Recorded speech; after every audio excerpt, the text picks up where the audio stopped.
দয়া করে রাত জাগবেন না।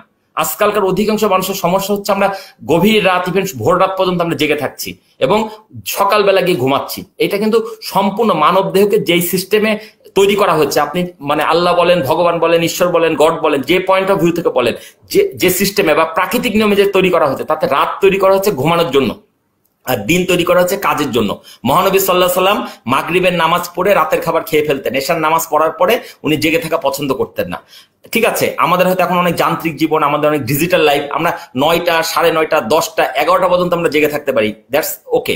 কিন্তু যদি আমরা সারা রাত জেগে থাকি, এবং অনেক মানুষের আরেকটা বদ অভ্যাস হচ্ছে, ঠিক আছে সব কাজ শেষ হওয়ার পরে যখন ঘুমাতে যাচ্ছে মোবাইল ফোনটা সাথে নিয়ে যাচ্ছে, মোবাইল ফোনটা সাথে নিয়ে এই টিপতে আছে। ভাইরে, পৃথিবীতে এত ঘটনা ঘটবে, এত কিছু ঘটছে, সবকিছু আপনি দেখে শেষ করতে পারবেন না, সবকিছু আপনি জেনে বুঝে শেষ করতে পারবেন না। এত কিছু আপনার জানার দরকার নাই। আপনি অল্প জানেন, যেটুকু জানেন সেটুকুকে ভালো করে করেন। আমি একটা কথা বলি যে হ্যাঁ, শিখতে হবে, জানতে হবে, পড়তে হবে, বাট আমরা শিখছি, জানছি, পড়ছি, সেটাকে কাজে লাগাচ্ছি না। সো প্লিজ, আপনি অনেক কিছু না জানেন, অল্প কিছু জানেন, সেটা ভালোভাবে জানেন, সেটাকে ফোকাস করেন এবং একসাথে অনেক কিছু করবেন না। আমি সুস্থতা নিয়ে কথা বললে আর অনেক কথা হতে পারে, আমার হাতে সময় খুব অল্প।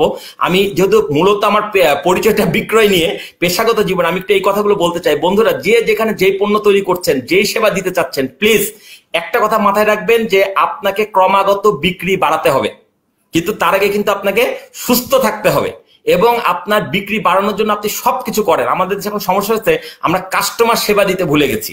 এত মানুষ এই দেশটার মধ্যে, মানুষের সাথে আমরা ভালো ব্যবহার দিতে ভুলে গেছি। ইমোশনাল মার্কেটিং এ আমরা দুর্বল হয়ে গেছি, আমাদের মানুষকে আবেগের জায়গাটাকে থেকে আমরা বিচ্ছিন্ন হয়ে যাচ্ছি। প্লিজ আপনি প্রতি মুহূর্তে চিন্তা। জি ইকবাল ভাই, কিছু বলবেন? আমি আমি ওই জায়গাটাতে আসছি, তার আগে আমি জি একটু আপনার আগের আলোচনাটা রিক্যাপ করতে চাই।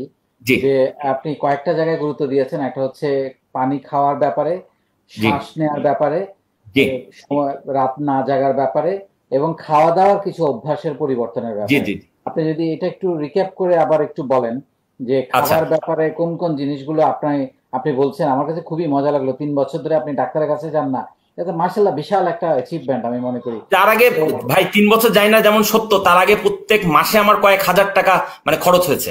আমার ছোট ছোট বাচ্চা, তারা 1-2 মাস পর পরই অসুস্থ হতো কোনো না কোনো কারণে, এবং ডাক্তারের কাছে গেলে ডাক্তার একই ডাক্তার, ভালো ডাক্তার, বাট তারা এটাই বলার চেষ্টা করে ছোট বাচ্চাদের বছরে 2-4 বার এরকম জ্বর সর্দি কাশি হবেই। কিন্তু মানে আমি এবং আমার মতো সব বাবা মা এটাই বিশ্বাস করে আছে যে বাচ্চাদের 2-4 বার জ্বর সর্দি কাশি হবেই, কিন্তু কেন হবে এবং কি করলে হবে না সেটা নিয়ে আমরা কেউ চিন্তা করি না। আমি ওই জায়গাটা নিয়ে কাজ করার চেষ্টা করছি। আমার বাচ্চারা মধু খায় প্রত্যেকদিন, আমার বাচ্চারা প্রত্যেকদিন লেবুর রস খায়।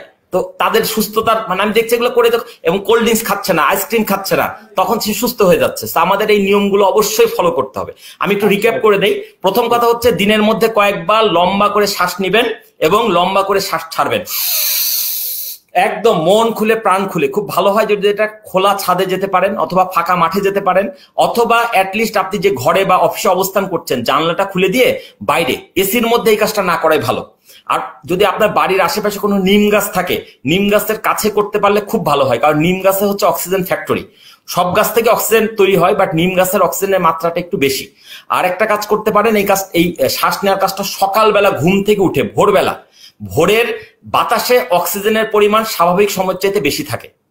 সারাদিনের সূর্যের তাপে অক্সিজেন গুলো আকাশের দিকে উঠে যায়, ওজোন স্তর উপরে উঠে যায়। আবার যখন সারা রাত যেহেতু সূর্য থাকে না, ঠান্ডা থাকে, কোমল থাকে, তখন অক্সিজেনের স্তর নেমে আসে। সো আমরা যদি এই স্তরটা ভোর মনে করেন সূর্যোদয়ের পরেও কিছুক্ষণ অব্যাহত থাকে, আমরা যদি ভোরবেলা সূর্যোদয়ের সাথে সাথে যদি এই কাজটা করতে পারি, তাহলে আমরা অনেক বেশি ভেতরে অক্সিজেনের মানে কি বলবো, অক্সিজেনের আধার তৈরি করে নিতে পারবো। তাহলে আমরা এমনিতেই সুস্থ থাকবো, এর জন্য কোনো পয়সা খরচ হবে না, শুধু আপনাকে নিয়ম মেনে প্রত্যেকদিন শ্বাস গ্রহণ করতে হবে। দ্বিতীয় যেটা বলছিলাম আমি, সেটা হচ্ছে পানি খাওয়ার নিয়ম ফলো করতে হবে এবং পর্যাপ্ত পানি পান করতে হবে।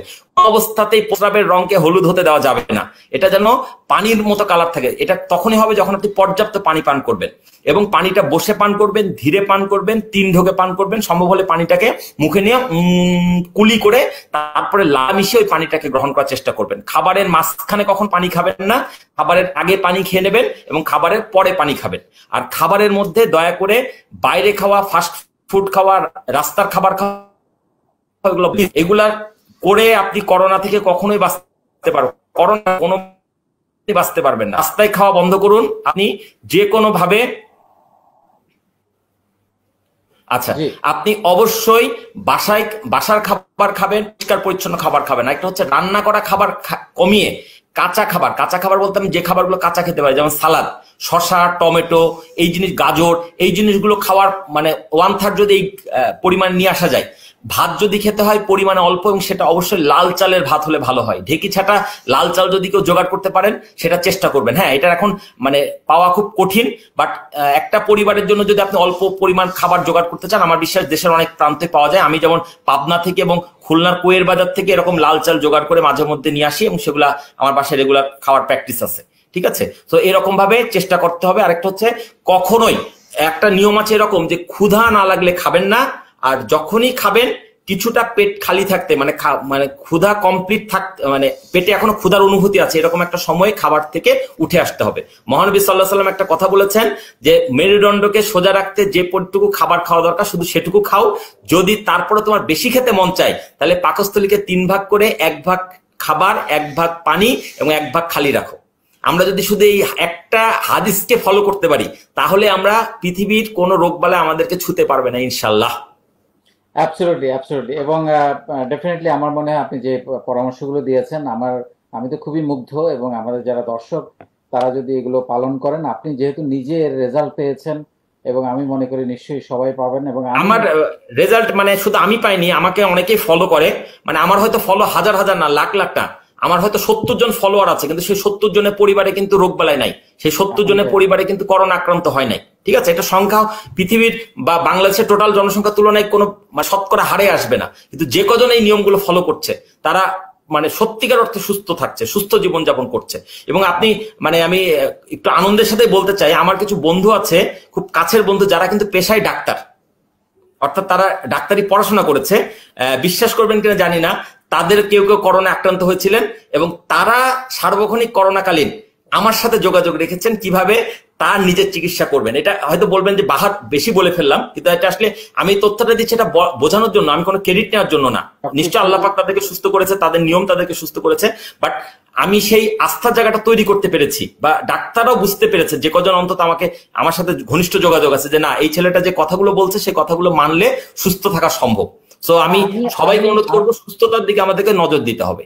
আমি ব্যক্তিগতভাবেও খুবই আস্থা প্রকাশ করছি এই কারণে, কারণ আমি আপনাকে যতটুকু জানি আপনি ভীষণ লেখাপড়া করা একজন মানুষ। আপনি জি, লেখাপড়া করে, রিসার্চ করে তারপর আপনি কথা বলেন।